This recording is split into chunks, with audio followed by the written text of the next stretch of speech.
Hello everyone, this is Serious Trivia, and today we're continuing the rise and fall of Gongsun Zan lore series with episode 5 titled A Shocking Defeat. Now last time, we ended as Gongsun Zan marched his army against Yuan Shao in early 192 as the two sides finally met at Jieqiao. On Gongsun Zan's side, there were 30,000 troops in total that consisted of 20,000 infantry that were relatively inexperienced as most were new recruits from Bohai, but they were supported on both flanks by a total of 10,000 of Gongsun Zan's most experienced and battle-tested cavalry units. For Yuan Shao, most of his forces were untested conscripts that numbered less than 20,000, with most being infantry. But amongst them were a group of 800 elite infantry units that were the personal retinues of the general Qu Yi. If you recall, Qu Yi had been Han Fu's general, who had rebelled against Han Fu before joining Yuan Shao's side. Hailing from the western frontiers, Qu Yi grew up amidst the Xiongnu Wars out west and knew firsthand how to counter nomadic cavalry units. So when he was reassigned to the northeast, he brought with him this valuable experience to his own personal retinue. Thus, when facing against the famed white horses of Gongsun Zan, Yuan Shao relied heavily on Qu Yi, as Qu Yi would lead his own 800 personal retinue as the vanguard force at the front of the army. Then lagging behind his retinue, Qu Yi asked for 2,000 crossbowmen as support, while Yuan Shao would lead the rest of the troops at the rear. So when Gongsun Zan's troop crossed over Jieqiao, which was the name of a bridge, and spotted Yuan Shao's forces, all he could see were the 800 vanguard forces in the front, with a large column of infantry lagging behind. This laughably small group of vanguard gave Gongsun Zan supreme confidence in his chances, as he ordered his 10,000 cavalry units spread evenly on his left and right flank to circle and isolate the enemy vanguard units and quickly eliminate them ahead of Yuan Shao's main force, as their demise will certainly dampen Yuan Shao's morale.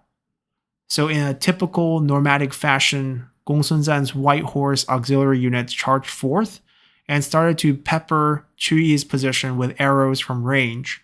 But Qu Yi's well-trained retinue immediately formed a circular shield wall with their tall shields that protected themselves from these arrows. And seeing their bow was not going to get the job done, the cavalry drew their blades and started to charge at the shield wall.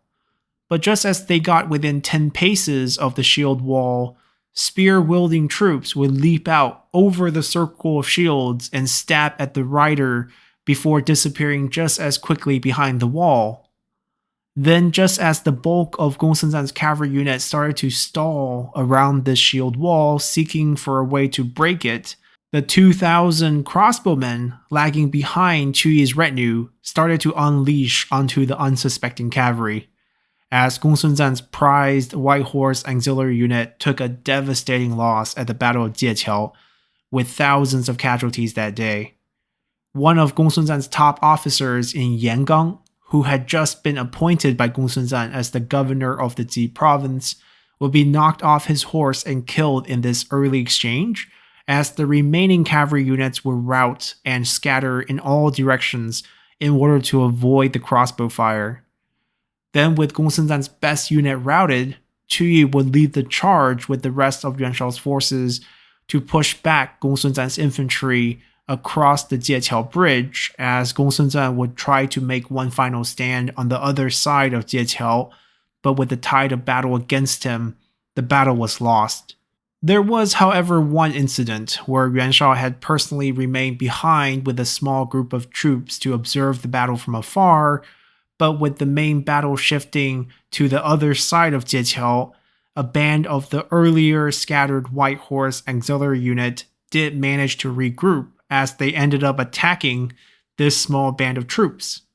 Fortunately, due to Yuan Shao's determined charge, Gongsun Zan's cavalry, already exhausted and licking their wound for the day, decided to fall back instead of fighting Yuan Shao's small band to the death. But this would have been a very interesting turn of events historically if Yuan Shao had actually died that day at the Battle of Jieqiao. despite his victory. Yet there are no what-ifs in history, as Gongsun Zan would suffer a crushing defeat and be forced to retreat all the way back to the county of Ji in the You province, where instead of rejoining Liu Yu inside the city of Ji, Gongsun Zan would opt to construct a separate military encampment on the outskirts of the city, where he would continue to run his war with Yuan Shao. Now, Yuan Shao would try to push his advantage after the Battle of Jieqiao, as he would end up sending his officer Cui Juye to attack the city of Guan with roughly 10,000 men. But the siege went poorly for Cui Juye, who was unable to take the city. And while the siege itself would not result in too many casualties, Cui Juye's retreat back to Yuan Shao would turn into a disaster, as Gongsun Zan would personally lead his main army to reinforce Guan. And even though Gongsun Zan did not get to Guan in time to fight Cui Juye during the siege, he would catch up to their retreating army at Juma Shui River, where Cui Juye's unsuspecting force was mid-crossing when they were attacked by Gongsun Zan's army. And this led to massive casualties, numbering roughly 8,000, as only a small percentage of troops actually made it back to Yuan Shao. And with heavy losses mounting on both sides, the war would enter a quiet recovery phase. But while Yuan Shao would be able to use the wealth of the Ji province and his prestigious name to attract more talents and continue to build up his army,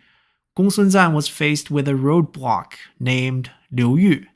as his boss reprimanded him for launching his personal wars and further restricted his allocation of funds and supplies in an effort to rein him in, as Liu Yu believed that he can mediate a peace between Yuan Shao and Gongsun Zan, since as long as Gongsun Zan doesn't go off provoking Yuan Shao and remain under the command of Liu Yu, Yuan Shao would not openly attack Liu Yu. But Gongsun Zan did not want peace. He wanted revenge. So he desperately needed additional funding to rebuild his lost cavalry units, as they suffered the biggest losses in the Battle of Jieqiao. But with Liu Yu holding him back, Gongsun Zan went back to his pillaging tactics, as he started to openly pillage civilians in the You province in order to gather wealth needed to rebuild his army. Now, with almost no military units under his direct command aside from some garrison troops, Governor Liu Yu could not do anything about Gongsun Zan's pillaging aside from reporting him to the central government for his atrocities. But since the imperial court was still controlled by Dong Zhuo in Chang'an at this time,